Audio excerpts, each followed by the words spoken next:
creating an LSTM model in which we are configuring the architecture, we are including number of layers, units, activation functions, and other optimization algorithms for making a better model. So before diving into training, we will split the data into a training set and also a testing set of data. So this ensures that we can access the model performance uh, with an unseen data. So validating its ability to generalize will be beyond the training data. So once the LSTM model is an iterative process. So involving multiple approaches, backpropagation, and optimization techniques, the model learns from historic data, adjusting its internal parameters to minimize prediction error and improve the accuracy. So once it's trained, we will test the model performance on the testing set, and then we will evaluate the metrics such as accuracy, loss, validation, and performance, and how well it will be generalized to unseen data points. So finally, we calculate the forecast accuracy using the established metrics. So this qualifies the model's performance, provides insights into its uh, reliability and real world applicability in predicting air quality parameters. So, in correlation analysis among various features in the air pollution dataset highlights a strong interconnection among the pollution factors like dew, temperature, pressure, wind, speed, then snow and rain are also an indicators that we have taken into consideration, enabling estimation of missing values also based on the available indicators. So, the model, after 20 iterations of training, demonstrated significant improvement with minimized loss, showcasing its ability to predict, uh, showcasing its showcasing its ability to predict pollution levels accurately on the test set while preventing overlifting through dropout regulations. So the proposed method stands out with the lowest root mean square value that is directly superior predictive accuracy compared to similar models. So this experimental outcome emphasizes the proposed model's effectiveness, offering precise predictions and comprehensive explanations, thus enabling us to understand and make a decision despite the uh, trends. So, and another thing is a moderate RMSE value of 29.38. That's the model's performance, which remains reasonable, providing valuable insights into pollution dynamics and aiding stakeholders in taking proactive measures to mitigate pollution's adverse effects. So, in conclusion, the development of air pollution prediction system using LSTM has shown a promising result, showcasing its capability in accurately estimating pollution levels based on historical data and temporal patterns. And also, the future work could focus on enhancing the model performance by integrating additional factors such as meteorological data, geographical factors, and socioeconomic variables to improve prediction accuracy and robustness. So these are the reference we have taken into consideration. Thank you. So thank you, Anna Mary. Thank you. Any question, Bhagwan Das ji, any question to the candidate? Yes, Anna Maria, thank you so much for a very detailed presentation. I would like to ask one question based on the validation, how you have validated your system, means in terms of the accuracy that you have looking for. Have you considered the papers that you have talked about their accuracy and how you are validating the information in terms of development? Okay, so we used one data set for training our model. So after that, we used multiple data sets of values to get a proper. At first, it was not accurate. Later on, we used multivariant data set. So after using multivariant of data set, we were able to see this drastic change in our RMSE value after trying out with multiple data sets and adding multiple factors. So multivariant is the factor that I feel multivariant is the factor that made the um, model more accurate. So how much that accuracy was? I'm asking that one. Do you have a specific number that you are Yeah. comparing? So RMSE value means root mean square value. So it's actually the difference between the expected value and the predicted value. So it's 29.38. So earlier it was more than 29. It was like 30 plus or 40 plus something value was there. Later after training it was 29.38. And when the RMSE value is less, it means that the prediction is more into accurate form. How much less the RMSE value is? RMSE value is the difference between the values. So how much it is less, then that much efficient the system will be. So I think I answered your question, sir. Yeah, and also I would recommend it to at least create some case scenarios.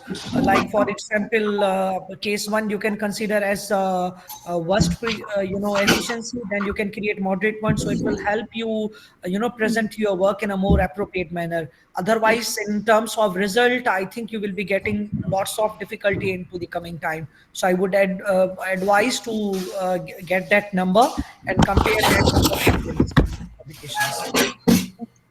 Actually, we started with univariant. Univariant means only one value will be, if you are considering height, it will be only height will be there. But in case of when we done with the univariant, only pollution, a particular pollutant, PM 2.5 was considered. But at that time, the RMSE value was really high. Later, we switched to multivariant. That is, previously I shown a small table where we have checked pollution level, then PM 2.5 level, then wind. All the factors were actually taken into consideration. The RMSE value was reduced, and I got your point that yeah, we will do the Yeah, and necessary. also I hope you are considering only a specific region, because the when you will be having into the different region, definitely the PIM is going to be the change. So I think that's why I was asking to create some, or maybe you can have a for your future work or your coming work, you can consider different case scenarios that will be easy for Sure, you. sir.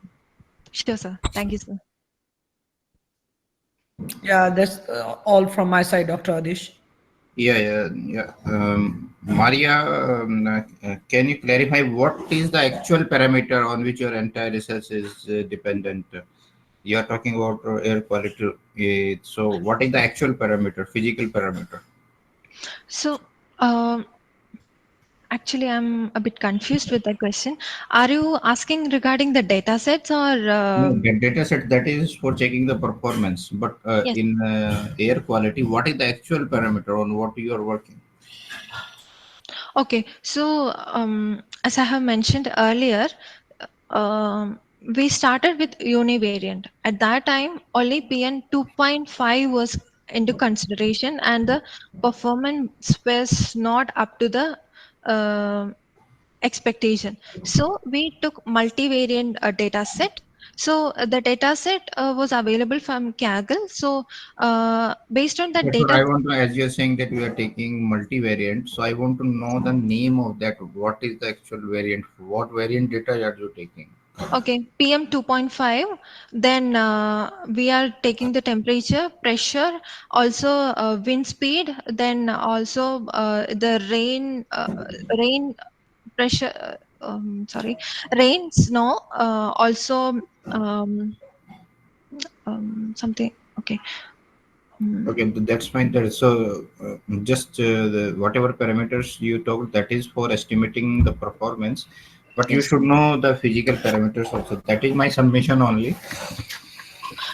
Actually, we used the same type of parameters both for training, but we used like almost similar set of data not similar set, but the parameters were same when we were testing at last. Okay, it's fine, Maria. Thank you. Thank you. Now we can have the next candidate. Thank you. Thank you, sir. So can we present next?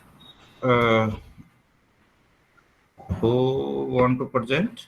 So it's me, Harshita, Web3 subscriptions page. Uh, do you have some work? Yes, sir. So actually, we want to present first. Can we do it? 257, right? Yes, sir. Yes, please share your screen. Sure, sir. So next presentation is for Web3 subscription, a catalyst for a more inclusive and user-centric financial system. Greeshma Arya, Harshita, and Yogya Kalra. So Harshita, you share your screen.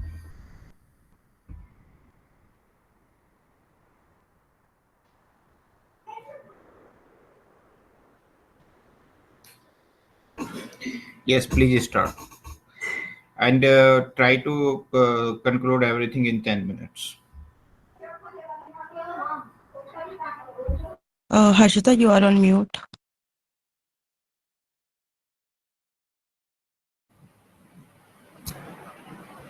Am I audible now? Yeah, you are audible. Hello, everyone. My name is Harshita, and along with my co-authors, Dr. Greeshma Arya and Yoga Kalra, we are presenting our research work, which is Web3 subscription, a catalyst for more inclusive and a user-centric financial system. Talking about the introduction, then in today's digital commerce world, recurring payments are very crucial for convenience and the stability, and it empowers everything from the subscription system to the recurring payments. But when it comes to integrating that to Web3 landscape, it possesses some of the challenges. And that's where Web3 technologies step in, which actually promise user autonomy, accessibility, and transparency through blockchain. And today we'll explore these complexities and the project which set the transform recurring payments, addressing limitations, showcasing Web3's potential for the upcoming innovation. Now, talking about the growth, Web3 is not just an evolution, but a revolution in how we interact with this digital world. And it represents a shift towards decentralization and enabling, user control and transparency. With Web3, we beyond centralized platform to more distributed and inclusive internet ecosystem. Our problem statement actually deals with the intersection of cryptocurrencies and subscription-based services, which hold immense promise for innovation and growth.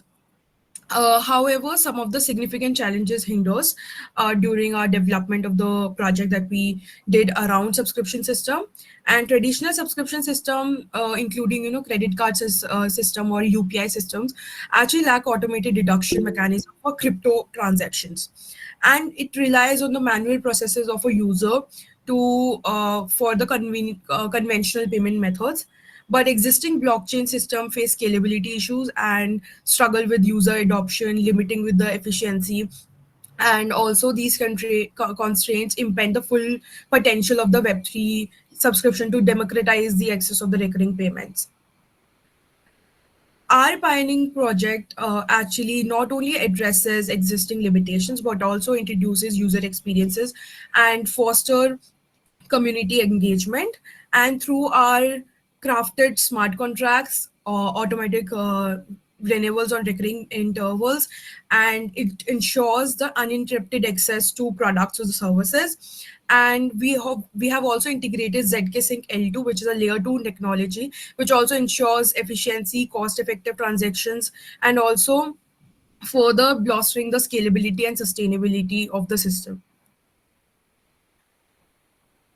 Now here is our project that you can see. So this is on the left side, you can see the user interface of the application where you can simply create a subscription for any product or services that you want to buy. You have to simply connect your wallet first. So we have availability of 300 plus crypto wallets that you can select from. So it also gives you a variability of choices. Let's say I have connected my MetaMask to it.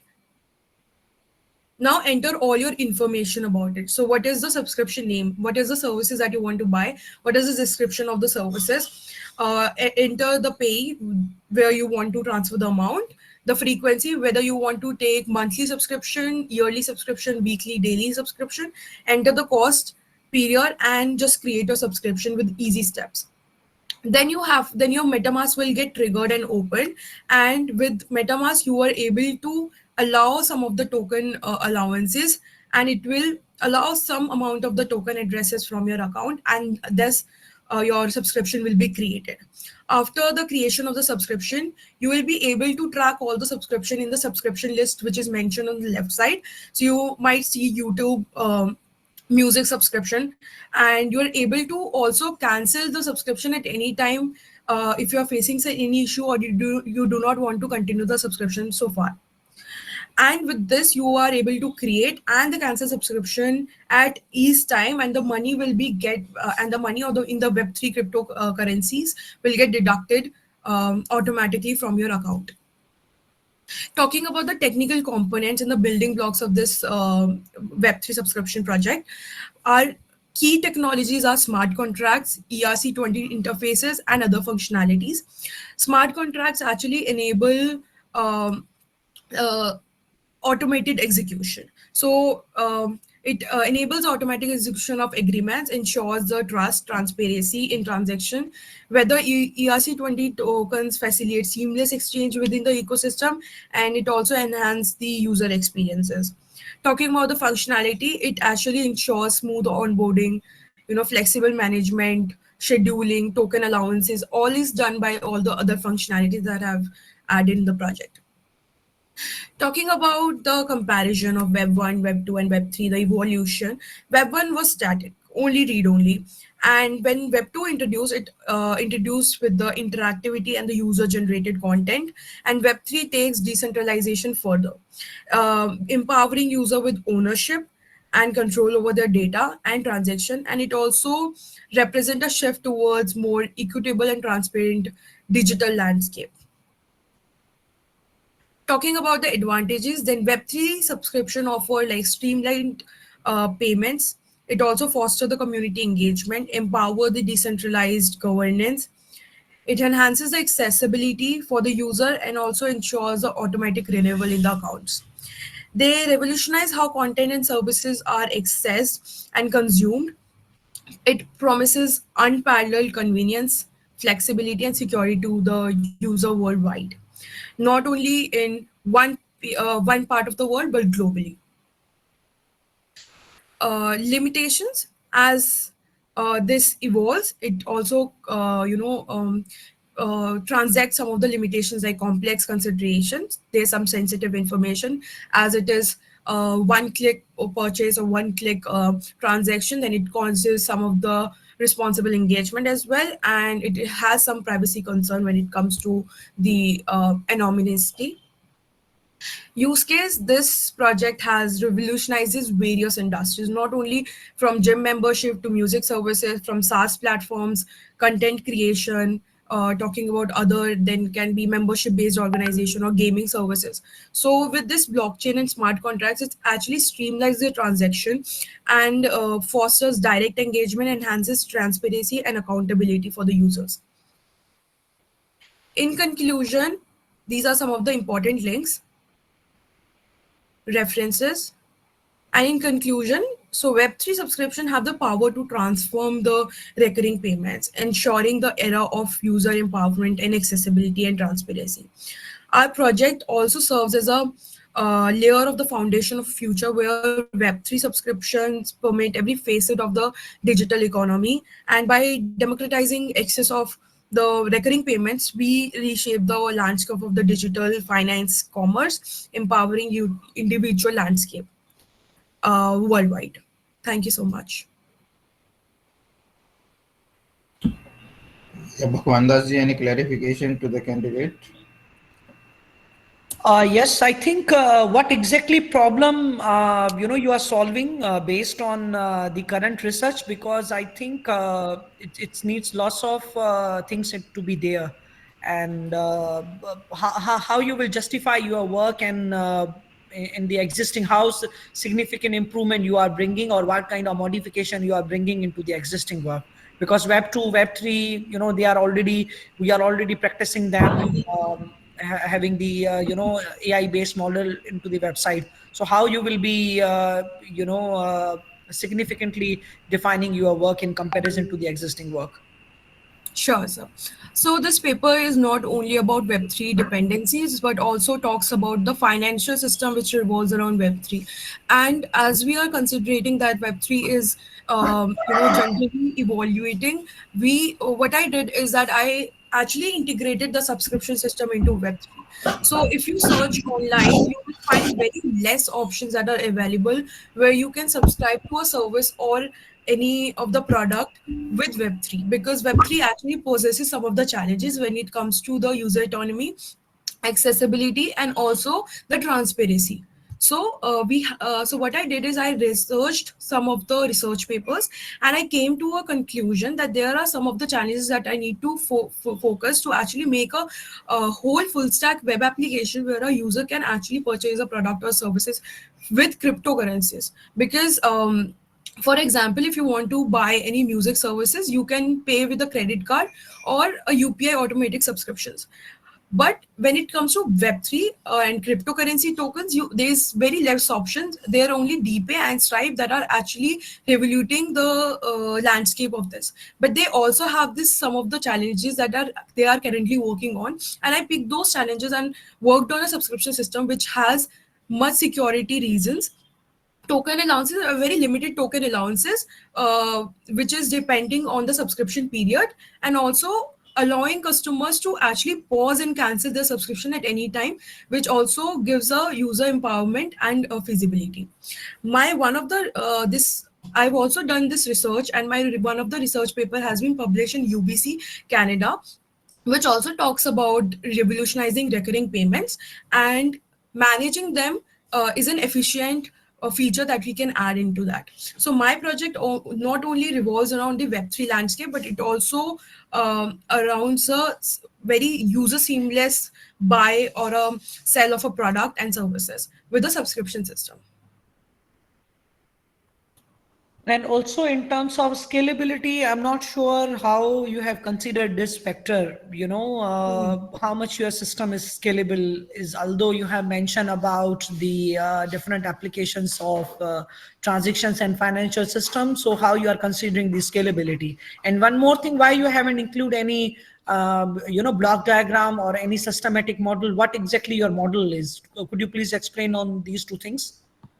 Yeah, sure. So, talking about the architecture of this project, as I have, included in this, so this project involves around smart contracts. So these smart contracts are the automatic agreements in the contracts that actually helps in the agreements and the functions that we are reading in here. The scalability, talking about the scalability, when it comes to this project, I've faced some of the challenges when it comes to the security reason and even the testing procedures. So during the testing procedure, the scalability actually measures to a point where you can cancel and manage the subscription, also the token allowances. So in some of the other projects, existing projects, which are very few in the crypto landscape, by the way, but there are some of the options that are actually currently going on. The token allowances are a huge risk for a user, so they have to allow a very huge number of the token allowances, which is not not a feasible option for a customer to actually buy a subscription system. What I did in this project is the token allowances on the basis of the subscription period and the cost. So there will be only the required amount of the token allowances from the user, so that there will be no interference from the user, and there will be no interference in the terms of the system and the user centric. And also, our system can handle a lot of users at the same time, and it do not slows down. So my smart contract and the ERC20 interface actually helps in the scalability. So that is why I've included ERC20 interfaces as well, which actually helps us in managing a lot of subscriptions. So I tested it with some of my friends and co-authors, and we actually developed this platform so that we can manage a lot of subscription at the same time, and also the token allowance at the same time. So our testing became successful after saying that a lot of subscription, and our data is also split into very different servers, and it does not add more storage. So we have included some of the existing frameworks that actually help in the scalability of this. And I would take your suggestions of implementing the architecture in a framework manner, and I would implement that to my PPT later. But talking about the main architecture, then these are some of the architecture of this, and the smart contract was the main one where we actually implemented all the functions that work smoothly. Yeah, and one more thing I would like to highlight, because these things you will be presenting or you will be publishing in your paper as well. So I would suggest to, rather than claiming that you are coming up with the different system, I would say just to restrict this thing on the analysis. I would suggest this thing. Because if you don't have any architecture and claiming something which is still you are in progression stage, so I don't think so it's will be a good for in terms of your in terms of citations. Once the paper is published, I don't think so you will be getting much more citation. So I would suggest keep this work on the analysis point, and maybe once you are done with your architecture and all that, maybe you can continue with the second stage. Anyway, the Sure, sir. presentation and this topic is very good, and it's very recent studies, and all the best for your future research. Thank you so much, sir. Yeah, Harshita, one suggestion as pointed by Professor Bhagwan Das that you have not included the model, so you can include that because your Sure, sir. stuff on technical components and user cases you have already considered, and anything you can add about the analysis and validation part, so it will enhance the quality of your paper. That is my submission. Thank you. Sure, sir, noted. Thank you so much.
So paper ID 119.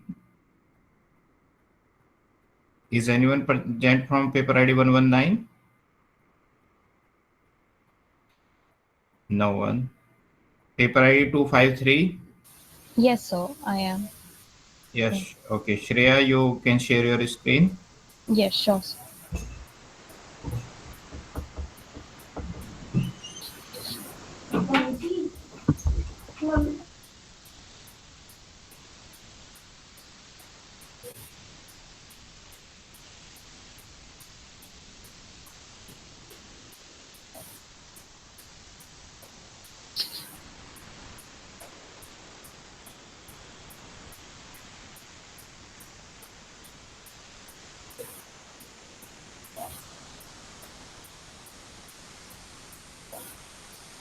So is my screen visible?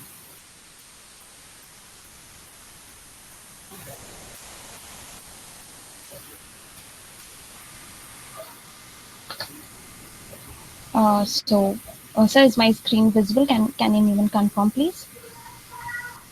Yeah, it is not. It is visible, but not your presentation.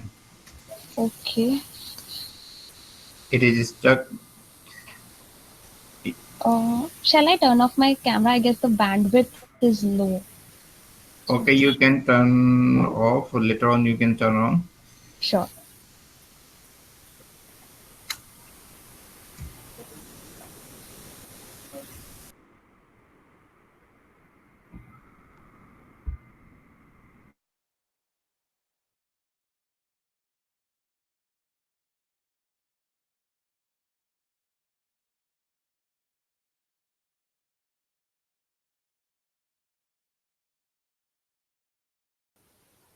So is it now visible?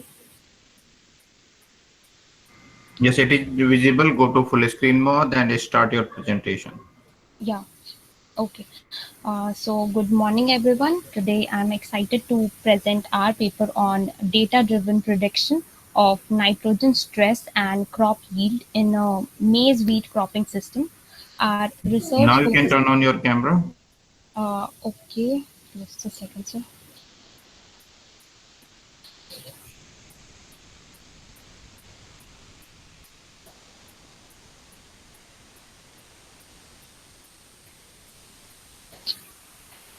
So basically, our research focuses on harnessing the power of machine learning and agronomic data to predict crop yields accurately.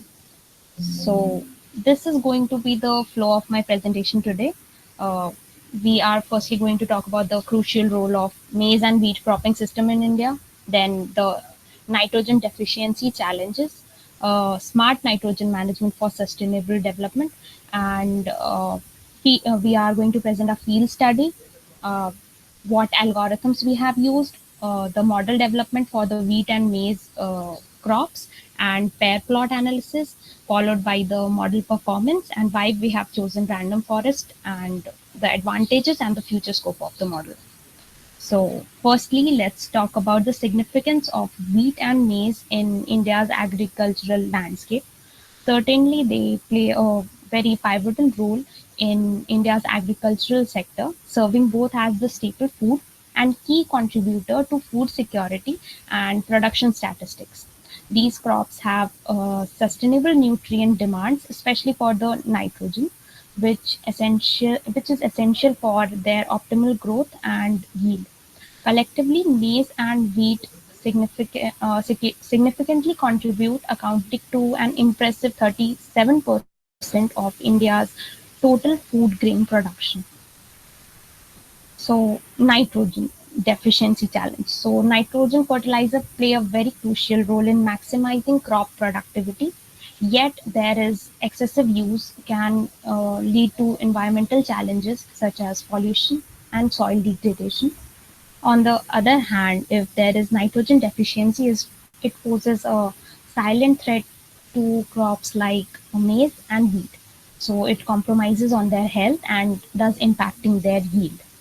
Hence, it is important to develop and implement efficient nitrogen management strategies to address both excessive use and deficiency, ensuring a sustainable agricultural practices and food security. Smart nitrogen management for sustainable future. So with the integration of machine learning and sensor data, the predictive model can anticipate the nitrogen levels in the plants, which can enable farmer to precisely apply fertilizers for the ideal growth condition. This not only prevents the deficiency of nitrogen but also reduces the amount of wastage and environmental damage.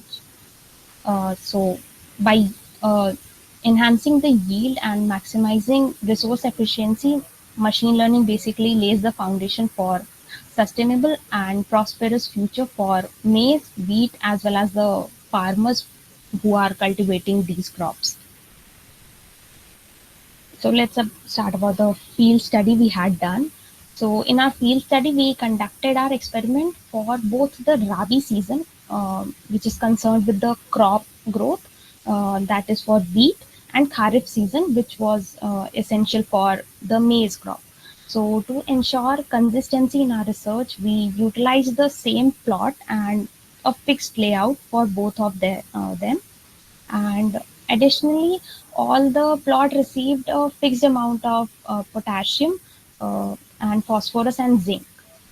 Our study was basically located in ICAR in New Delhi, and it was characterized by subtropical and semi-arid climate with an annual rainfall of 650 mm, and it predominantly occurred in the Kharif season, the rain, and the soil texture which we had used was sandy loam, and the conditions were conducive for our experiment. The soil had moderate levels of nitrogen and phosphorus and high level of potassium with a pH of 8.1. So last but not the least, data collection involved various parameters which we have chosen, including leaf nitrogen, NDVI capture, which was captured through gene seeker technology. Then we had SPAD value, which was measured by SPAD meter. And these measurements were taken multiple times throughout the experiment. And alongside, we also took some measurements regarding the plant dry weight, the grain yield, and the straw yield. So yeah, so our model was basically based on the various algorithms. These are some of them: decision tree, naive Bayes, logistic regression, and support vector machine, and also the most important was random forest. So let me walk you through the development of the model. So first of all, we started with the data preparation. We started by loading our data set using pandas and cleaning it and analyzing the data set to understand the correlation. And we prepared it by modeling it and splitting it into the training set and the testing set. Then we had feature selection. We carefully chose the relevant features for training our model. We had model selection, like we trained our model using different classification algorithms mentioned earlier, and we determined by finding the accuracy that which one is the best. We evaluated our model. We accessed the performance using various metrics, namely precision, recall, and F1 score. Cross validation was also done to ensure the robustness of the model. And finally, we try to fine tune our model to optimize its performance overall, specifically for the wheat dataset. And this step involved adjusting various parameters to achieve the best score. Next, now we have the maize model. So we also tried to develop a maize model separately and then integrated it together. So the process was similar. We began with the validation of our model using the maize dataset. This step ensured that our model performed well and was generalized for the new dataset as well. We started with acquiring the data. So we acquired additional data specific to the maize, and this step helped us to capture a broader range of pattern apart from the wheat, and we developed a relationship between the data. So there was the data pre-processing step, and similar to our approach with wheat, we pre-process the maize data to handle any kind of inconsistency or missing values, ensuring that the model is ready for modeling. And we then evaluated the model performance based on the accuracy, precision, and F1 score and other relative metrics that we had used. Finally, we compared the model's performance, and based on that, the comparison helped us to choose the best one and most effective one, which was used for model designing ultimately. So here is the accuracy comparison graph, which our machine learning model gave on wheat and maize dataset. So we can see that random forest is giving 100%. So it was obviously the best model which we came across. Next, we had the pair plot analysis. These were the pair plots generated for the wheat and maize. So let's go over the insights from our pair plot analysis. So we got to observe that there was a positive correlation between nitrogen application rates and SPAD values, indicating that there is a relationship between nitrogen levels and chlorophyll content, a key indicator of plant health. Then similarly, we found a positive correlation between nitrogen rates and NDVI values, suggesting that higher the nitrogen level, it better contributes to the vegetation density of the plant. Then we also found a positive correlation between N application rate and both grain and straw yield, highlighting the importance of nitrogen in enhancing the crop productivity. Finally, we found a positive correlation between nitrogen application rate and leaf N content, indicating a higher level of nitrogen results in increased nitrogen content in the leaf. Additionally, there was a correlation between the SPAD value and NDVI, and it indicated the plant health and chlorophyll content, as both metrics measured these aspects. And finally, we observed a positive correlation between leaf and content and green yield. Uh, it indicated that higher the nitrogen content in the leaf contributes to higher yield. So ultimately, nitrogen content is quite important from these research which we have concluded. And this is the accuracy comparison graph that our model gave. Uh, so based on this, we can see that random forest is performing very well, and the orange one represents the maize dataset, whereas the blue one is representing the wheat dataset at the moment. Finally, as a result, since we found that random forest is the best, the reasons for the same are high accuracy. So random forest excels in accuracy by integrating the predictions from numerous models such as decision trees and ensuring a reliable result. We had ensemble learning, and the random forest was easily able to capture complex relationships between the datasets of wheat and maize, and also it was easily able to handle any noise in the data, so it was robust to noise. Let's delve into the advantages of the model. So the model has improved farm management. It can improve farm management in later stage. The model empowers farmers with informed choice about nitrogen application, thereby optimizing resource allocation and promoting crop growth. Then we can also have increased yield potential.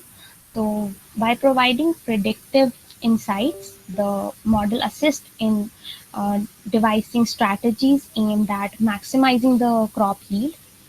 Next, we also have the advantage of promotion of sustainable practices, of course. Through real-time monitoring and precise nitrogen management, the model advocates for environmentally sustainable agriculture practices.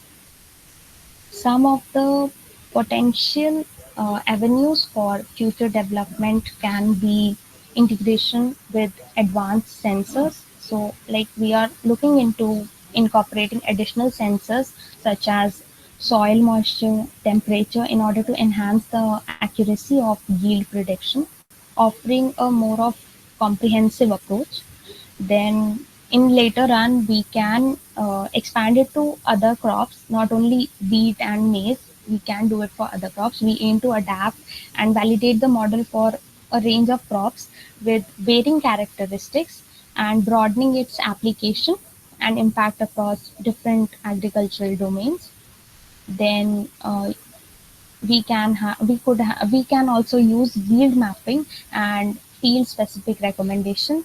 Our focus is on developing yield map and providing field specific recommendation for the nitrogen application and tailored strategy to individuals agriculture context. Like with respect to an individual, we can individual's field size, we can determine how much nitrogen can be used in that particular field.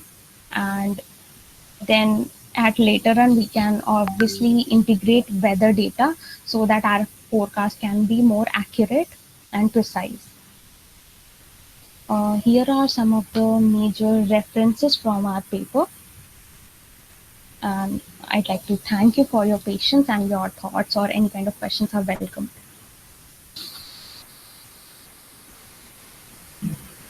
Yes, Bhagwan Das, any clarification to the candidate? Yes, thank you for the presentation, and the topic is very interesting and is of my interest as well.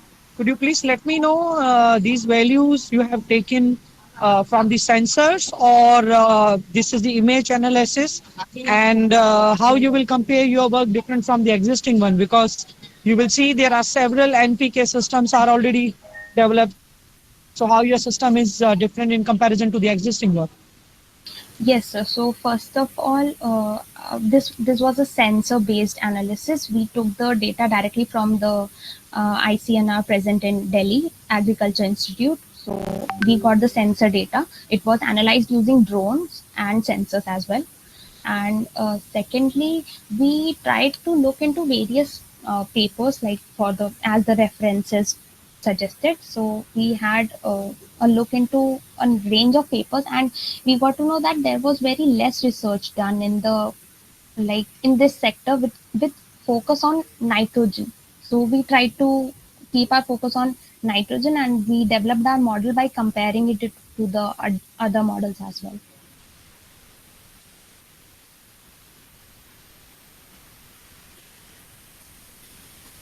So does that answer your question? Yeah, and what are the real-time implementation of the project? How you are considering that? So actually, we are in the process at the moment. We tried to do it in a small field in the Agriculture Institute itself, and we are trying to implement it in real time. So, like it's not having a at the moment real time implementation, but we have a field analysis from the Agriculture Institute itself. The data set which was used was directly for the year 2015 and 2013 as well. Yeah, so it was able to validate the results which was predicting prediction about the nitrogen at that moment of time.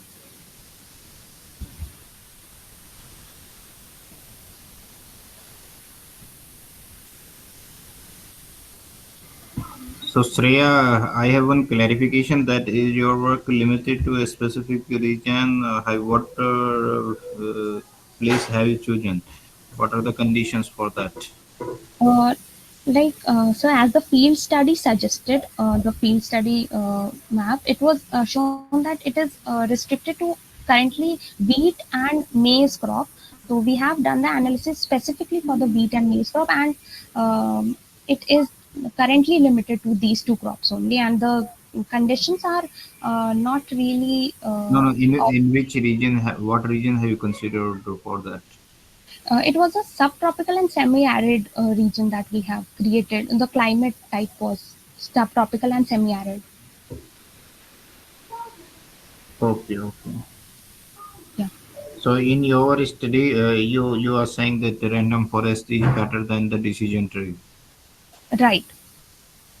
Because it is a combination of many decision trees. It is not a single decision tree. After analyzing a number of decision trees, random forest is going to give a aggregated result. So in our model, it is going to show a better result, and it is showing a better result according to our model analysis. Okay, okay, that's fine. Thank you, sir.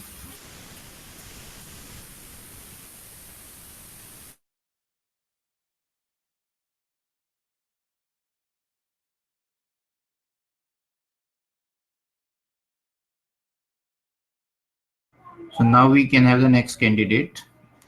And next candidate is to find radar cross section using AI and ML. Manisha, Khulbe, Raghav, Arjan, Rishabh, and Shivam Kaushik. 269. Yes, sir. So who is the presenter? Yes, sir.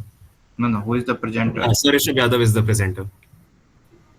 Okay, Rishabh Yadav. 269. Please share your screen. Yes, sir.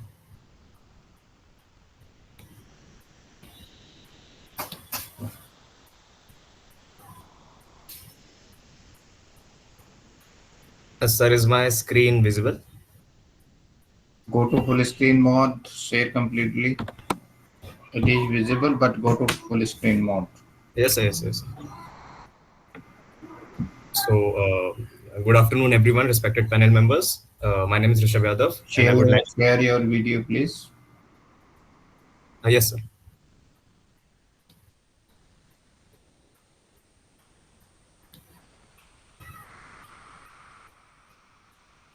Now start. Yes, sir.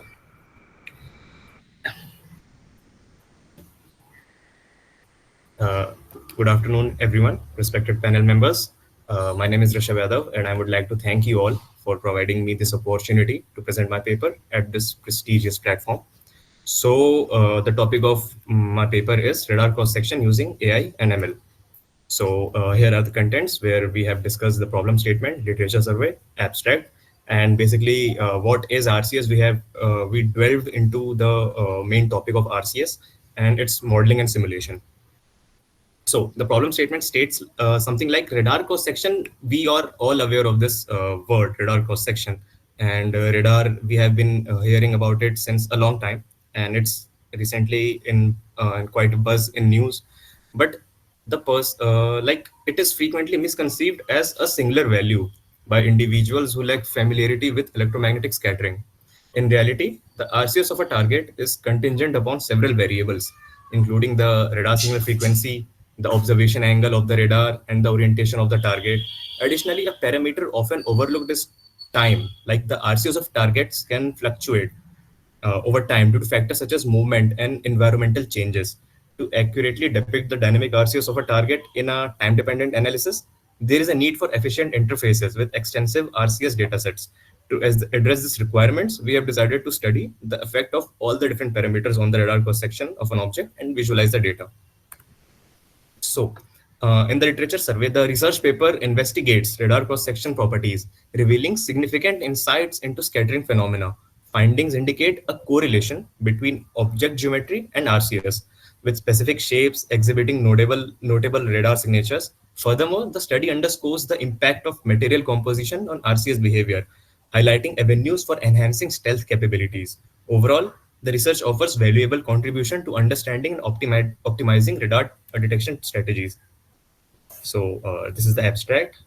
So in this paper, the paper is aimed to discuss the monostatic and bistatic radar cross-section of an object with the help of a simulation tool and to relate the finding with radar cross-section definition using MATLAB. We have used PEC cylinder and sphere as our sample objects for the simulation of radar cross-section, and we have used the CST Studio Suite software for the simulation. Incident wave selected is normal and plane with the polarization. The setup here discusses the different findings of radar cross section at different parameters like azimuth, elevation, frequency, and compares it with model based on the theoretical formula. After simulation, results are compared with theoretical formula using the modeling in MATLAB software. So, what is RCS? RCS stands for radar cross section. It is a measure of how detectable an object is by the radar systems. It quantifies the amount of radar energy that is scattered back to the radar transmitter when it illuminates a target. In simpler terms, RCS indicates how large or prominent an object appears on radar. Radar cross section is a measure of how easily an object can be detected by radar, influenced by its shape, size, and material properties. Reducing RCS is important for stealth and minimizing an object's radar signature. So this is the radar formula in which the ES here represents the scattered electromagnetic field, electric field, and EI represents the incident electric field. And R is the distance of object from the radar. So the significance of RCS. RCS, the significance of RCS lies in its critical role in radar technology and military applications. It is significant because it influences the design, operation, and effectiveness of radar systems and military platforms. It impacts stealth technology, target identification, threat assessment, aircraft safety, missile guidance, electronic warfare, and various civilian radar applications. Its multidisciplinary nature makes RCS a vital concept with wide-ranging implications in both military and civilian sectors. Now, here are some limitations of the RCS. RCS is crucial concept in radar technology and electromagnetic scattering, but it also has its limitations and challenges.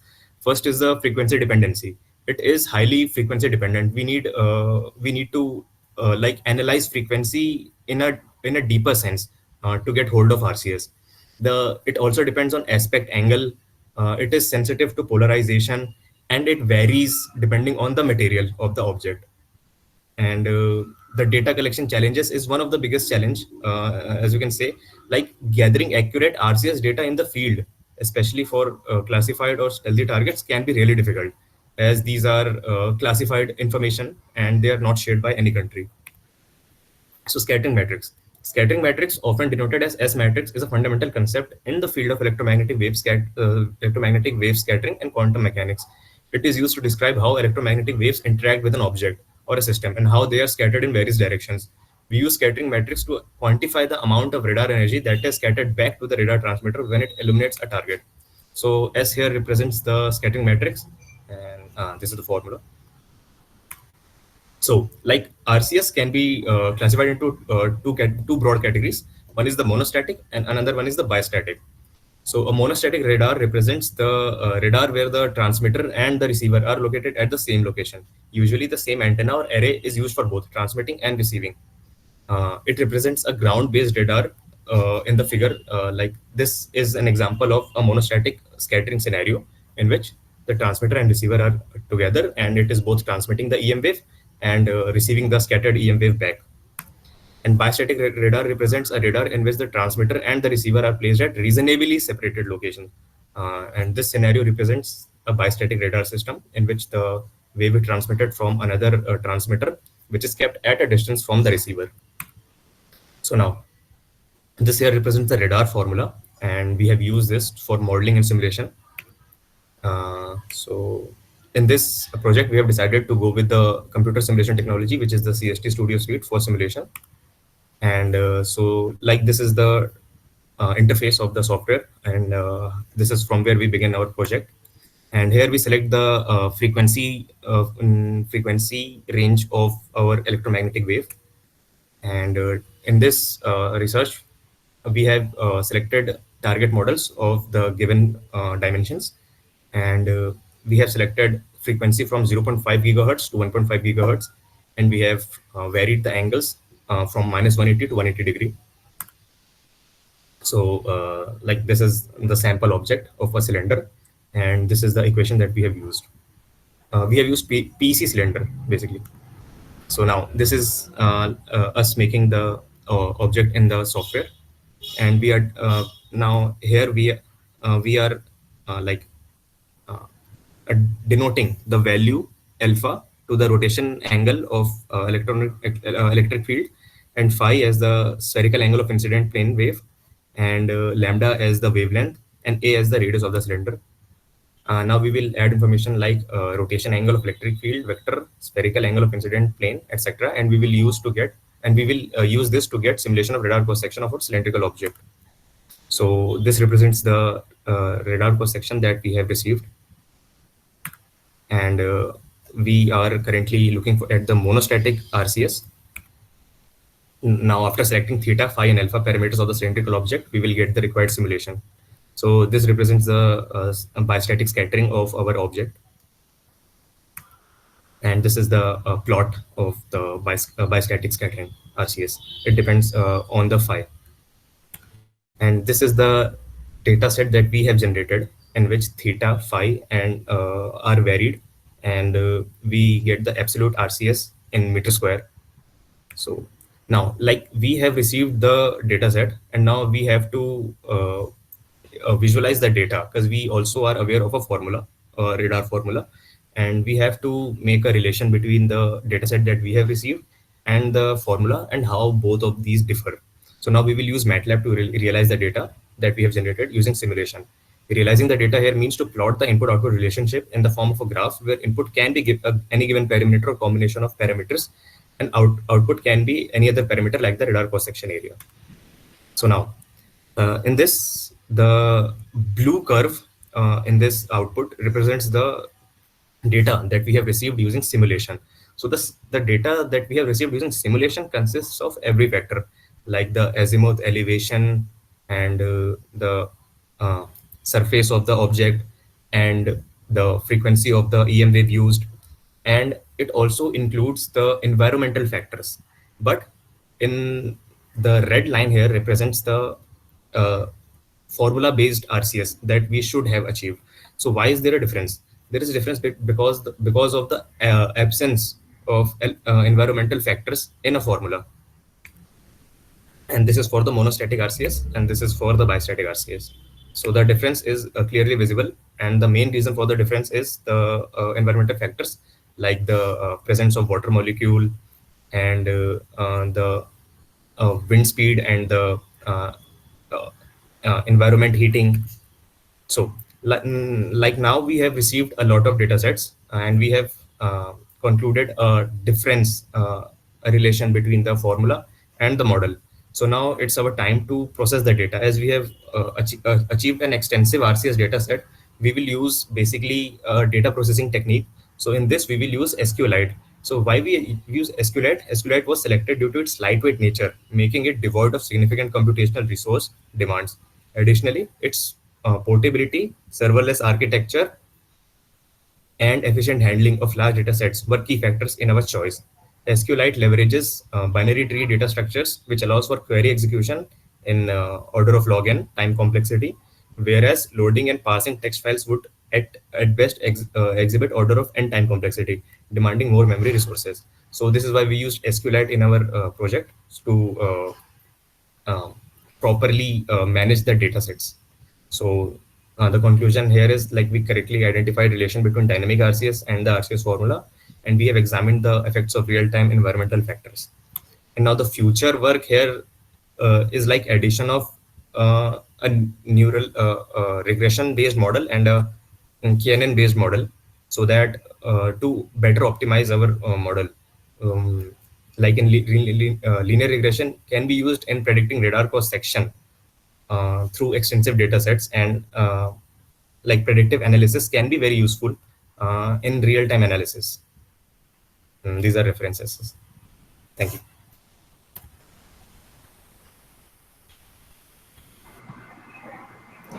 Okay, thank you, Rishabh. Bhagwan Das ji, any clarification to the candidate?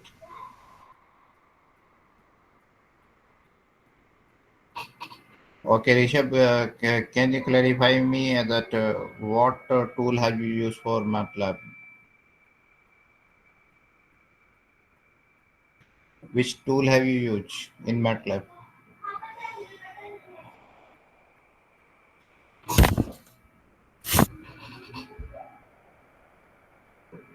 Rishabh तुम्हारी आवाज नहीं आ रही है. I am not getting your voice. Sir, am I audible? Now it's fine. Yes, sir. So, sir, in MATLAB, we have used the first is the we use this data set to plot basically the like the effects of these parameters on the RCS. So that was represented in the blue line, and we used the basic formula of the radar formula to plot another like another curve. So that's how we differentiated between the both these like phenomena. So what is representing this curve? What this curve is representing? Sir, this curve here represents both of these curves represent RCS, radar cross sections, but one is at the cost of the real-time environment factors, the red one, which is not considering it because it's a mathematical formula, and the blue one here is absolutely correct real-time RCS, as it is considering all those given parameters.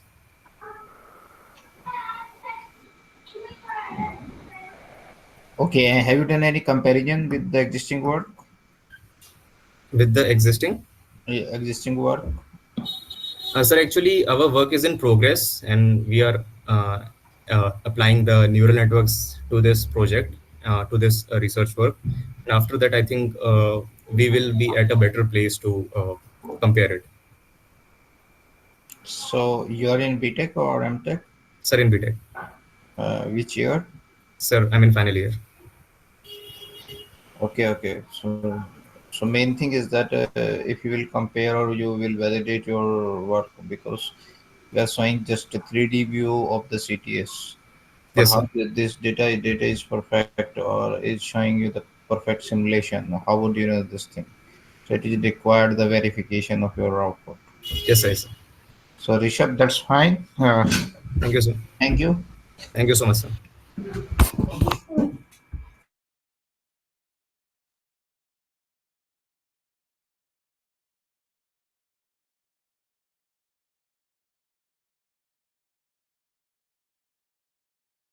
Now we can have paper ID 249.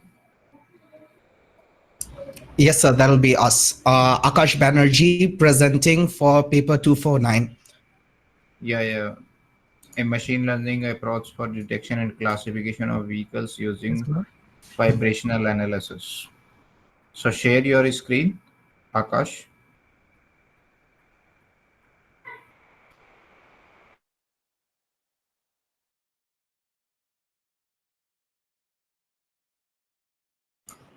So give me a second and we'll be ready.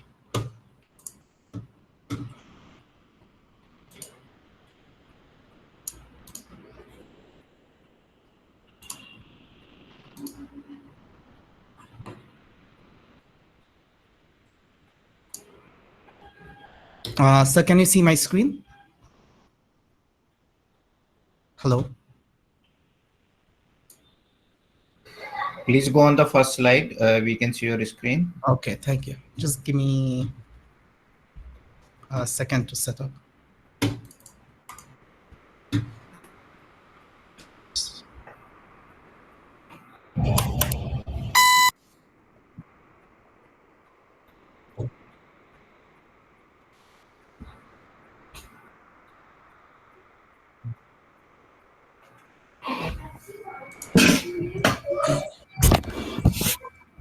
Okay, good afternoon, everyone. My name is Akash Banerjee, and I am here before you to present our paper, A Machine Learning Approach for Detection and Classification of Vehicles Using Vibrational Analysis. This will be the agenda for our presentation, and without further ado, let's proceed. The problem statement that we are trying to solve is to develop an innovative, low-cost, low-energy, infrastructureless wireless system to detect and classify vehicles in areas where vision-based systems fail.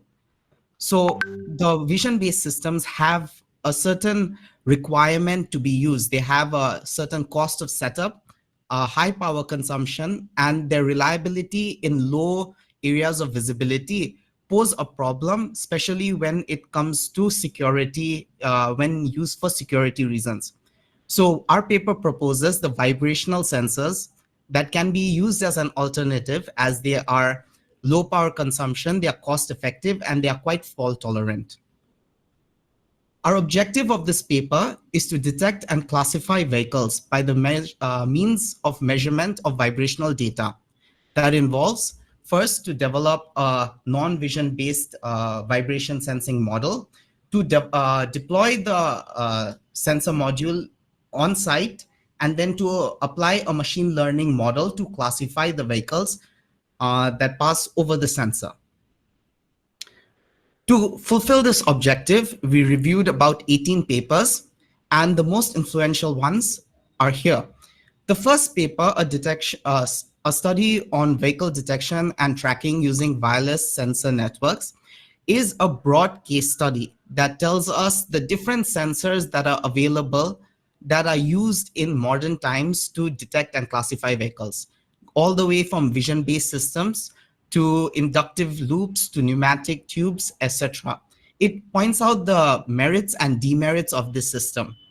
That was our base study to see why different systems other than vision-based are not being implemented on a larger scale. And most of them relate to their accuracy or the cost of setup. The second paper that we explored was a portable roadside sensor for vehicle counting, classification, and speed measurement.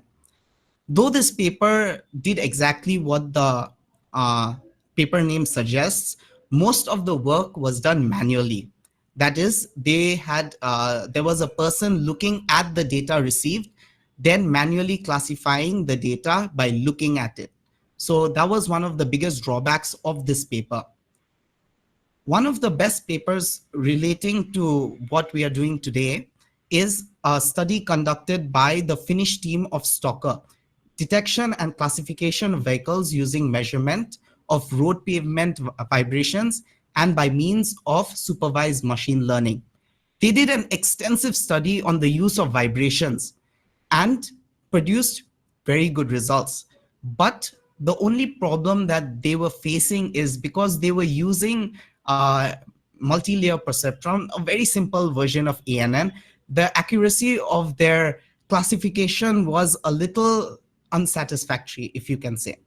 And the entire cost of just setting up the system was high, because they had to intrusively dig the road and place the sensor, and then after that get permissions, and then the sensor itself had high costs. The latest paper on this similar domain is by a Japanese team that did vehicle classification and detection using vibration sensor and machine learning. They used a piezoelectric element that was manufactured by Murata manufacturers, and they did a classification of two types of vehicles, that is light vehicles, that is LMVs, and heavy motor vehicles like trucks. They achieved a way better result compared to the previous paper. But the problem is they struggled when cars were either passing over the sensor one after the other directly or together. And another reason of their very good results was they were using the number plates of the car. In Japanese systems, the number plate is a very informational kind of feature for the car, because the first number in the license plate denotes the category of the car. So this made their work a little easier. But this kind of system doesn't exist anywhere else in the world, making it a little harder for other systems to follow suit. So our proposed system uses a simple 3-axis accelerometer to gauge the vibrations produced by the car, and a real-time clock that gives us the real time when the car actually passed by. There are other components that act as padding, but these two systems produce all of the data. To check the viability of this entire test, we conducted a preliminary study of 4 tests consisting of 113 experiments. The reason of this preliminary study was we wanted to see if vibrations produced by different classes of vehicle are actually different. We wanted to see where is the best place to put the sensor. Is it on ground, above ground, or underground? What is the viability of using the sensor in different locations? Does the surface where the sensor is placed on affect the reading of the data? And finally, different speeds of the vehicle, how does it affect the data? We also conducted a human versus vehicle test to see if rapid human activity could disrupt the data, and checked weather effects on the data itself. The study consisted of 4 major tests, each are having their own series of experimentations inside them. The highway test, basically, we placed our prototype on the highway to see if we could detect vehicles and vibrations. The second implementation, also the highway test, the sensor was placed above ground to check the viability of placing the sensor above ground. The second implementation was a selective test. Basically, in a more controlled environment, we placed the sensor this time on ground to check how well can we detect the vibrations in a more controlled environment and the effects of putting the sensors on the on ground. Then we conducted the bridge test. The bridge test basically was to check the effect of a different surface where the sensor is placed, to check if different surfaces actually have an effect on this type of data that we are trying to get. Finally, we conducted the underground test. We buried the sensor underground and tried to capture the vibrations produced by the car. This test was our most extensive test, and we will justify it in a few seconds.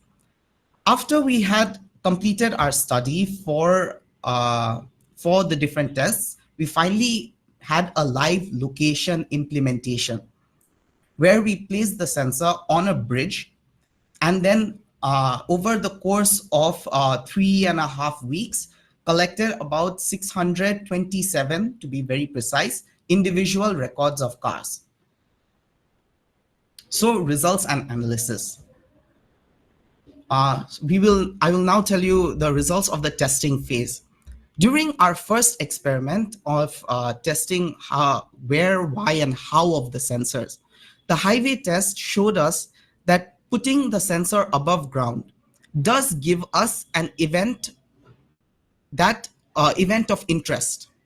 But on further analysis of the data, we saw that the vibrations that this sensor was detecting was not the vibration of the car per se, but when a car moves rapidly fast, it leaves a slipstream, that a gust of air that moves on the side of the car to fill the space that the car had left. So this event of interest was not basically the car that was producing the vibrations, but the vibrations were recorded of the slipstream itself. So we concluded that putting the sensor on above ground in a certain height would not help us get the vibrations properly. The selective test, we put the sensor on ground, and we found that the sensor was a little short on the sensitivity. So we extended its range by incorporating a metal strip. On testing, on further experimentation, we finally saw that, yes, there are cars and vehicles and events of interest that we can detect.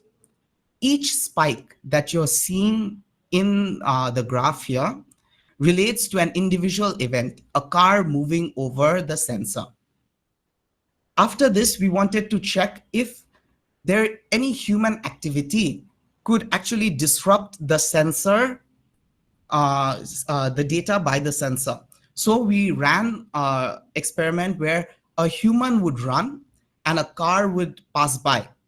And we can see that the human activity and the car vibrations produced by the car are very distinct. And hence, you can actually minimize this kind of disturbance by putting a simple threshold, which we did to provide a little resistance to noise from the environment.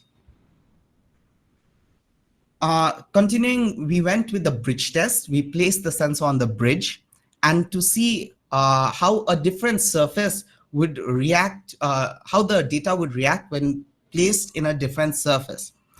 On this, we got very similar results. And this time we used different classes of vehicle to see if there were actually kind of distinct vibrations produced by them. And yes, there were distinct vibrations produced by each class of the vehicles. Not only that, the detection was a little extraordinary because of the metallic surface of the bridge. It was able to conduct the vibrations produced by the cars more better, and helped us get more data and more analysis, more data and more insight on how different vehicles of different classes actually produce this vibration, and they are distinguishable. The graph here relates to the vibrations produced by LMVs, while the second line of graph that you can see on this line relates to vibrations produced by HMVs, heavy motor vehicles, while the final line of graph shows the vibrations produced by two-wheelers. On further analysis, we wanted to see how a sensor placed underground would affect our readings. And over the 70 plus tests that we conducted, which was the most extensive test we conducted, we couldn't draw any conclusion because the sensor was sensing the noise of the environment more than the vibrations generated by a car. And the threshold threshold mechanism that we were using to actually negate the noise coming from the environment proved to be unuseful in this case, because the noise that it was actually recording were too too erratic, and we cannot actually distinguish where the event of interest is. As you can see, there is a very a good example of this in the graph shown below. And as the car moves over the sensor, we are unable to distinguish any event of interest. So after all these tests and conclusions, we came to the conclusion that placing our sensor in the metal bridge as a live location test would be the best best option. And over the 3 weeks that we had conducted this live location test, we got about 627 records from 2 different classes of vehicles. The data generated is in this format. The sensor gives us values of acceleration on the x-axis, acceleration on the y-axis, acceleration on the z-axis, and a timestamp, which then we pre-process into a data set of 2 features, that is the mean of the z value and the mean of the RMS of the x, y, and z value. These 2 features or attributes were good enough to help with the classification, as the results of the machine learning will show later. The class representation of the tests, of the live location tests, are as follows. We had about 51% from the 2-wheeler class and about 48% from the LMV class, which is about 50-50. On doing machine learning on the data that we received, we first went with unsupervised machine learning. We used a C-fuzzy cluster, C-fuzzy means clustering, with a cluster size of 2 and the 2 features stated previously. We received a silhouette score of 0.402 that showed that the clusters are separated quite nicely, but they are close by. And as unsupervised machine learning goes, we don't use labels. So basically, we got a clustering of about 300 each a pair, depending on when we ran it. We ran the machine learning about 20 to 30 times, and we got 300 a pair.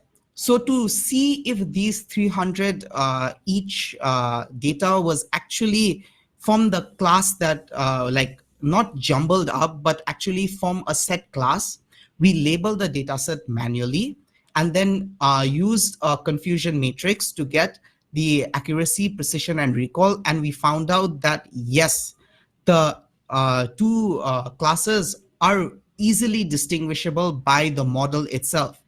And by using unsupervised machine learning, that is not using any prior training or prior training on the model itself, the model itself had clustered the 2 classes very well.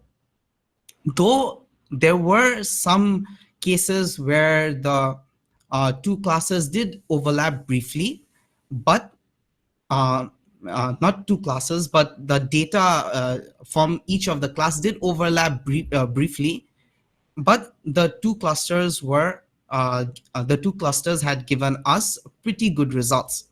On labeling the data, we conducted a supervised machine learning using support vector machine. And though the average accuracy came up to 0.92, which is pretty good, it was very erratic. at some point, at one instance, it would give us a 0.79 accuracy. At sometimes it would give us 100% accuracy.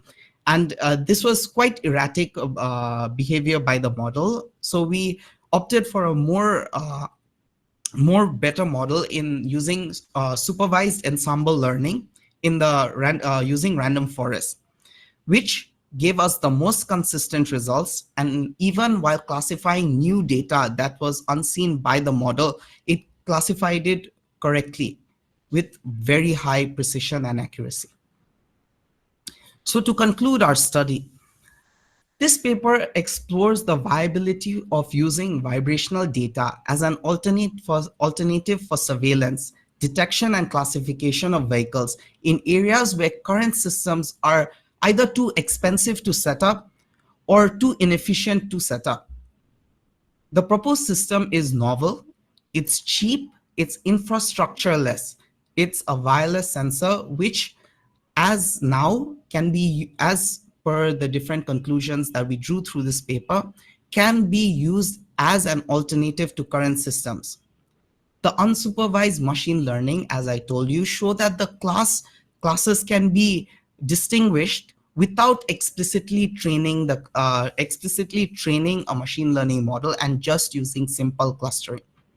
And the vibrations are best recorded on the surface, as underground is very susceptible to noise, and overground is highly vulnerable to slipstreams. Here is a future scope. We would like but in the future to employ reinforcement learning techniques or change our machine, add more features in our data set by exploiting the frequency domain, as we are just using the time domain. In terms of hardware, the use of LoRa modules to increase the sensor's range would be a pretty good innovation to the sensor module itself. And in terms of applications, we can make a case for an anti-poaching system where you can place these sensors throughout a protected zone. And in case poachers arrive by car, a vibration can be detected and a message can be sent. In border surveillance, same thing. When a vehicle is detected in a place where it's not supposed to be, you can actually send another kind of ping to the authorities. And in air, as assistance to air traffic control, who can monitor the runways for any traffic or any kind of obstructions without actually using vision-based systems or manual people. These are our references. And with that, I would like to conclude my presentation. Thank you everyone for listening. So thank you, Akash. Have you developed any hardware for your vibration analysis? Yes, our hardware, we developed actually 3 prototypes. We started with a simple prototype using MEMS-based sensor in MPU. And then we kept moving forward because each sensor had their own disadvantage to come to our final prototype, which is already shown in our proposed system diagram. So on what protocol is it working, your hardware? Could you repeat that again? What is the protocol supporting to your hardware? Okay, as of now, we haven't completely done the real-time system analysis. Basically, what we do is we have a SD card module where the data from the vibration recorded is stored every 2 seconds. And the system is actually very fault tolerant, because in case there is any problems with the sensor and any discrepancy in the data itself, the sensor every 2 seconds will stop, check, and in case of any problem, restart. Otherwise, it will continue functioning normally. Okay, that's fine, Akash. Thank you. Thank you so much, sir. So now we are having the next candidate, and the paper ID is 161. Experimental investigation of a modified additive for the production of reinforced concrete foundations. Anyone from this paper ID 161?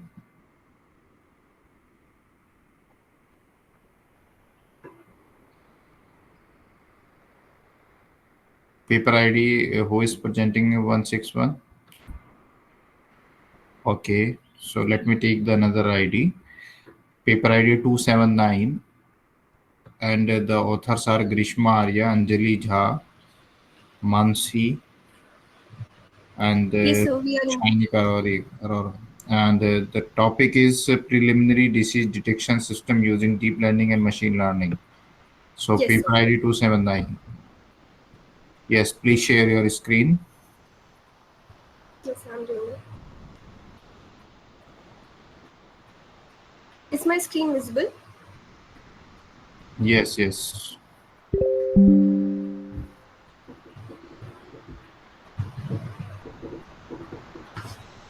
So, good morning, one and all present here. I'm delighted to be here today to share our research on preliminary disease detection system using deep learning and machine learning. My name is Mansi, and I'm joined by my team members, Dr. Greeshma Arya, Anjali Jha, and Chenika from Indira Gandhi Delhi Technical University for Women. So now let's proceed with our presentation. The traditional diagnostic practices have a lot of issues. They are slow, prone to errors, which result in delayed treatment. And also, the variability in diagnostic practices across the healthcare provider further increase the issue.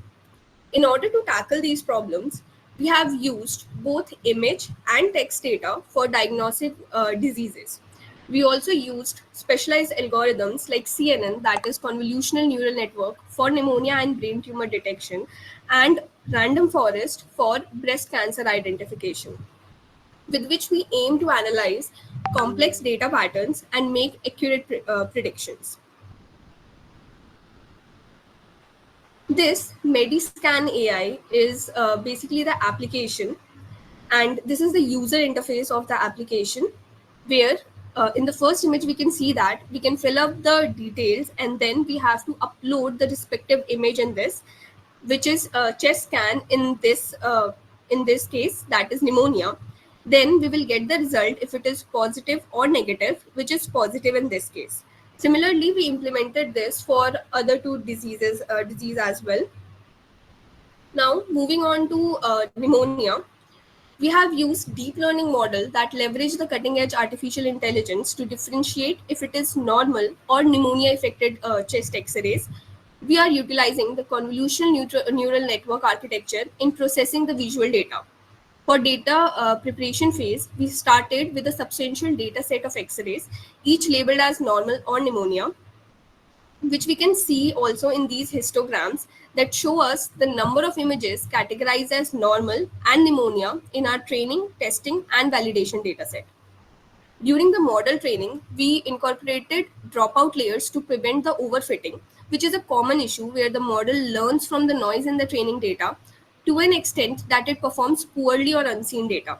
We also applied regularization techniques to ensure that the model remains generalizable to the new data. Now, we will talk about the model training process in which we monitored various performance matrices, including loss and accuracy. Loss matrix helps in quantifying the difference between the prediction made by the model and the actual outcome. So now let's discuss about the training and the validation loss. In the first graph, we can see that the red line represents the training loss decreasing over epochs, indicating that the model is learning and improving in fitting the training data. The green line whereas shows the validation loss, which also generally increasing, suggesting that the model generalization is improving. The blue dot here marks the epoch with the lowest validation loss. In the second graph, we can see that the red line shows the training accuracy is increasing, which is expected as the model fits in the training dataset. The green line represents the validation accuracy, which increases alongside the training accuracy. This alignment is a good sign, indicating robust learning without significant overfitting. The blue dot indicates the epoch where the validation accuracy is the highest, making it potentially optimal stopping point for training. Now, moving on to brain tumor detection. If we talk about the data set we used, in this we use a data set that is curated by Masood Nick Parwar in 2021, which consists of around 7,022 MRI images that provides a diverse and extensive range of data for analysis. This data set is characterized into four main classes, that is glioma, meningioma, pituitary, and non-tumor. For effective training of machine learning models, especially the neural networks, the data set has been carefully divided into these distinct subsets. Now, the training subsets we can see in the picture is composed of around 5,700 images, which include 1,321 images of glioma, 1,339 images of meningioma, 1,595 of non-tumor, and 1,457 for pituitary tumor, to be specific. This large training set ensures that the model has sufficient data to learn the intricate patterns needed to accurate classification. Additionally, there is a separate test set with around 1,300 images, maintaining the same class distribution to enable through the consistent model validation. This separation into training, validation, and testing subset is required for the neural network's performance, providing a clear framework for evaluating the effectiveness of the model in distinguishing between different types of brain tumor. Now we will analyze the provided graphs. We observe a significant improvement in both training and validation matrix. Let's discuss the insight we get from these graphs. In graph 1, we can see that the training loss sharply declined from 0.4 to 0.02, illustrating effective learning adaptation to the training data. Validation loss, on the other hand, started at 0.18 and despite of some fluctuation, ended at very low at 0.02, close to the training loss, suggesting little overfitting. And in the second graph, we can see that the training accuracy increased impressively from 82% to 99%, indicating that model fits the training data well.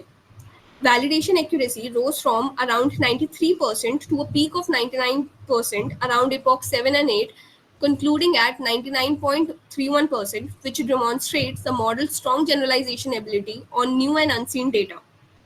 The best performance is noted at epoch 10, marked on the graph with a blue dot, aligning with both the lowest validation loss and high accuracy.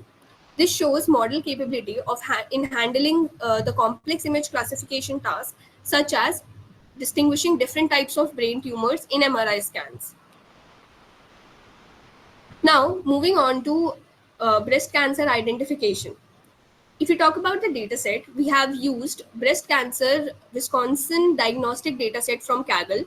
This particular dataset is instrumental in developing machine learning models and distinguishing whether the breast tumors are malignant or benign. As we can see in this histogram, visualizing the distribution of diagnosis within the dataset, the histogram clearly displays a higher incidence of benign diagnosis compared to the malignant ones, a distribution that mirrors the real-world medical statistics.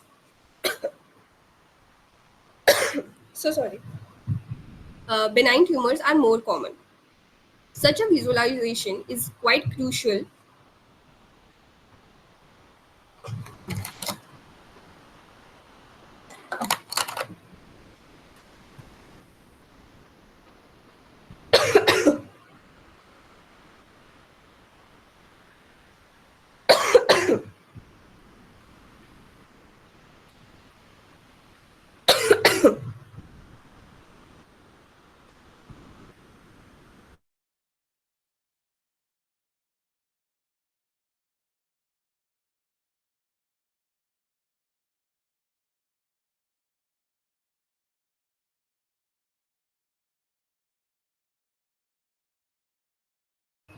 So sorry for the pause. So now we were talking about the visualization, which is quite crucial as it provides the insight into the class distribution, which significantly influences the performance and also the potential biases of predicting the models trained on this data. Now, if we move to the analysis part, visualization of various features extracted from the breast cancer Wisconsin dataset. This visualization is critical for understanding the internal mechanism of the model and provide a transparent criteria for selecting feature, ensuring the predictions are based on statistically significant data. This display feature include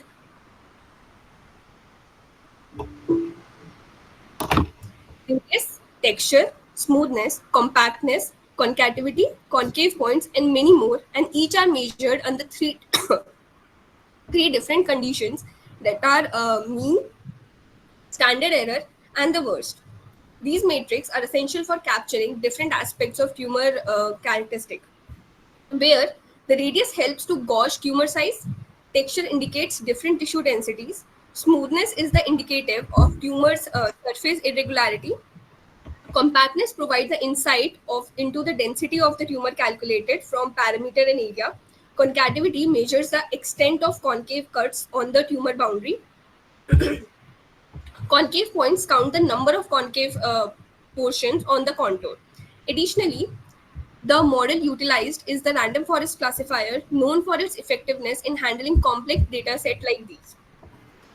The classifier have been optimized for high accuracy through hyperparameters tuning via grid search.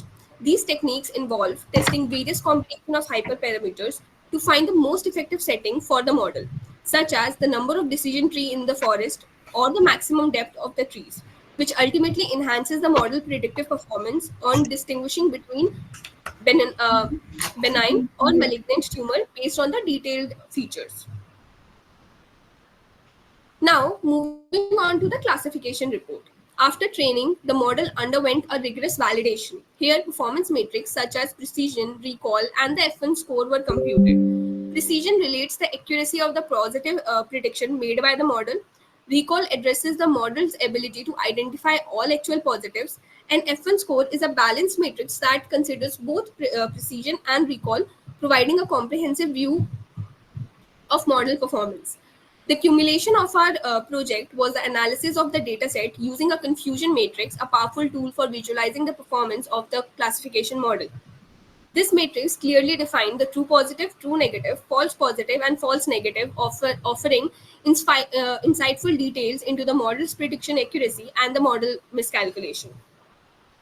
Now, looking onto the classification report, which provide us more detailed performance matrix, including precision and recall. So here, first, precision measures the accuracy of the positive prediction, and our model has a precision of 0.99 for pneumonia and brain tumor and 0.96 for breast cancer, which means that it predicts the disease. It corrects 99% of the time for pneumonia and 96% for breast cancer. Recall indicates the model ability to find all the positive samples. For pneumonia, a recall of 0.99 suggests that it successfully identifies 99% of the actual pneumonia cases in the dataset, which is 99% of the brain tumor and also 96% for breast cancer. Moving on to the F1 score, which is a combination of precision and recall, a score of 0.99 for pneumonia and brain tumor and 0.96 for breast cancer shows excellent balance between precision and recall, which is vital for medical applications where both aspects are crucial. Now, moving on to the result, we have the confusion matrix. Now, let's understand the confusion matrix. This matrix is crucial for understanding how well our model has performed with actual dataset. There are 4 segments in the matrix. First, we have the top left, that is the true negative. Here we have 102 cases where the model correctly identifies normal race, implying no pneumonia. In the pneumonia case, the top right, that is the false positive, we see there are 4 instances where the model incorrectly predicted pneumonia. Now in the bottom left, that is false negative, there are 2 cases where the model failed to detect pneumonia, which are critical as these type 2 errors can be more severe in medical diagnosis. Now moving on to the bottom right, there are true positive. Importantly, we have 310 cases where the model correctly identified pneumonia. This matrix helps us to gauge the model precision and its ability to avoid costly misdiagnosis. Now, moving on to the confusion matrix of the brain tumor. The confusion matrix provides a visualization on the performance of the CNN using the exception architecture for classifying the MRI scans into 4 categories that are glioma, meningioma, no tumor, and the pituitary. This matrix is crucial tool in understanding the model accuracy and its ability to correctly predict the class. In this matrix, glioma class has 296 true positive with very few miscalculation. Meningioma was accurately predicted in 302 cases with minimum number of these being incorrectly classified as either glioma or pituitary. No tumor cases were correctly identified with high accuracy of 404 true positive. Now, for the pituitary tumors were correctly predicted with high accuracy as well as 300 true positive with no instant mistakenly classified with another tumor type. Moving on to the confusion matrix of breast cancer. Confusion matrix for a tool tasked with classifying breast cancer if either it is a benign or a malignant. Rows, the true table, the row represent the actual classification of the tumor. B stands for the benign tumor and M stands for the malignant tumor. The predicted label, the column shows how model predicted those cases. Now, the top left cell, that is the true positive for benign, there are 69 number that depicts that 69 tumors were correctly identified by the model as benign. In the bottom right cell, there are 2 positive for malignant. The number 41 shows that model correctly identified 41 tumors as malignant. Now, for the top right cell, that is false positive. The number 2 here indicates that 2 benign tumors were incorrectly classified as malignant, and in the bottom left cell, which is the false negative, similarly, this cell shows that 2 malignant tumors were mistakenly classified as benign. Now, talking about accuracy and precision in this, the high number of diagonal, that is 69 and 41, relative to the off diagonal numbers, that is 2 and 2, suggests that the model is accurate and precise in distinguishing between benign and the malignant tumors. Now, moving on to the conclusion. AI offers a promising avenue for enhancing the accuracy in diagnosing various medical conditions, thereby improving patient outcome with the healthcare system. The information we have seen till now consistently demonstrated that the superiority of AI in terms of diagnostic precision and reliability. The enhanced accuracy and efficiency offered by AI system also streamline clinical workflows, reducing the diagnostic errors and minimizing the unnecessary procedure. Healthcare professionals recognize the value of AI in augmenting their diagnostic capabilities, enabling more accurate and personalized patient care. So now, what can be done more in the future in this? Something we can do is integration with multimodal data sources. Future development in AI should prioritize the integration of diverse data sources, which can include electronic health records and also medical imaging, enhancing the disease detection accuracy. Secondly, we have real-time monitoring, where the implementation of AI-driven tools for continuous real-time monitoring of patient health has the potential to revolutionize the early disease detection and intervention. Or they can also be personalized treatment strategies that can leverage AI to analyze individual patient data in detail, holds promise for developing more personalized and effective training strategies. Now, we have added some sources which we have referred throughout the process. If we talk about Maharo, it utilizes the deep learning. It utilizes the deep learning techniques, specifically CNNs, for detecting the breast cancer in radiology images. And if we talk about Annette al. In 2024, they basically develops a CNN with attention mechanism to detect pneumonia in chest scan X-rays. This basically improves processes in respiratory care. So we have added more references which we have used in this. So that's it from our side. Thank you so much for being such a great audience.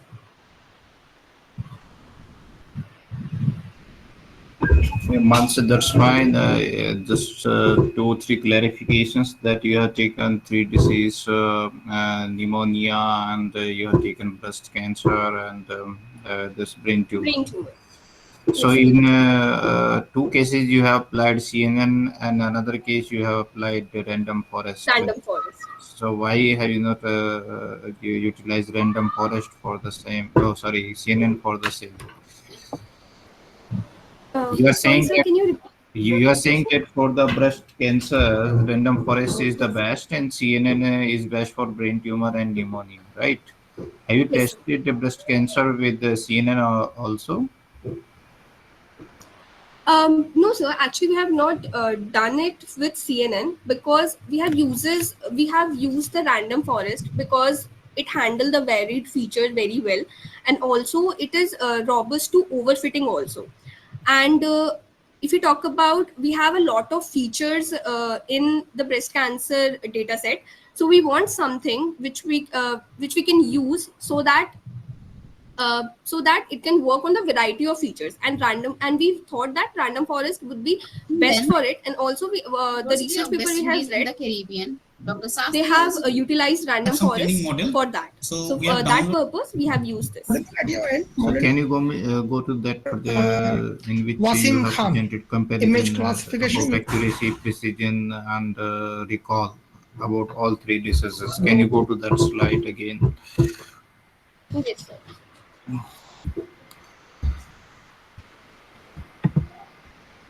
Here it is.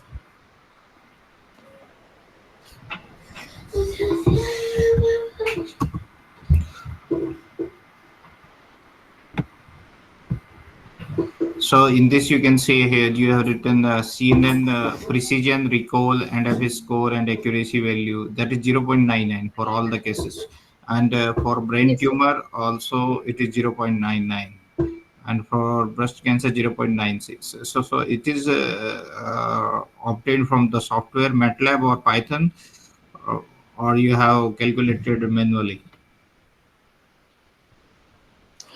No, we have used the data set from the Kaggle, and then we So have used what Google is Colab. the value of that data set? How much you have used for training and how much you have used for testing? Because all the It is around parameters are getting approximately same. Precision, recall, and F score mostly same in all the cases.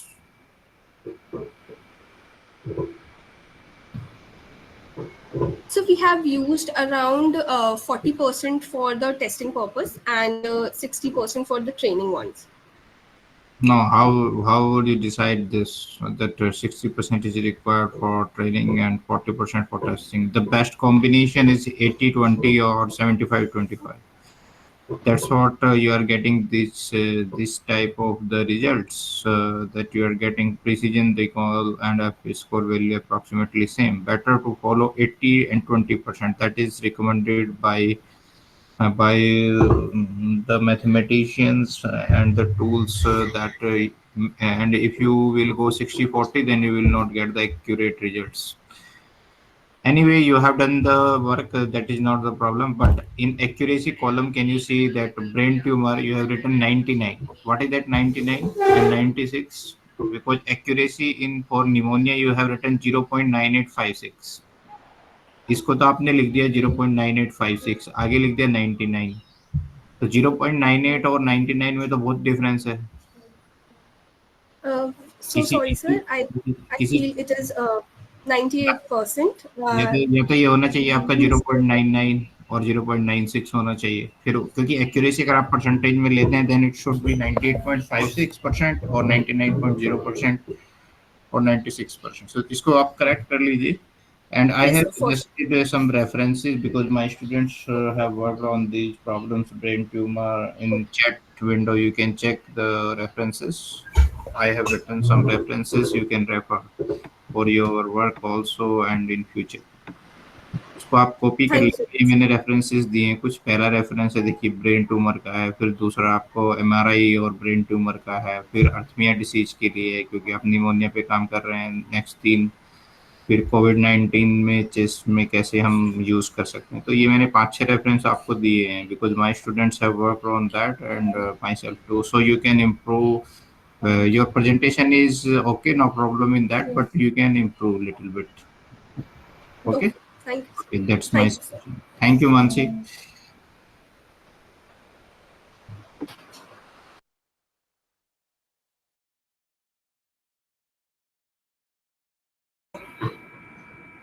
So do we have more presenters? So in this 161, paper ID 161. No one is from paper ID 161. So I guess that is the end of this session. Okay. So Unnati, can you check is anyone else present from the listed? What 8 papers are listed, and all the papers are presented. Only 2 papers are left who have not reported. I'll just update in a So second. It is done. It is done. So one is left. The one who did not attend, I guess. 161 is not presented. 161 is not. Yeah, Adisa, please make it absent. Yeah, that's fine. That's fine. No problem. Okay, so thank you everyone. Thank you so much to all the paper presenter as well as the session chair. Here we come to the second technical session. We should have lunch break for now. And I would request you all to join the third session, which is 2:30 Indian time, which shall be 4 a.m. for the theory time. So thank you so much. Yeah, thank you, Unnati ji. Thank you, our session chair, Dr. Adesh sir, and Dr. Bhagwan sir also, and participant. Thank you very much, sir. Thank you, sir. Thank you for giving me this opportunity. Thank you very much.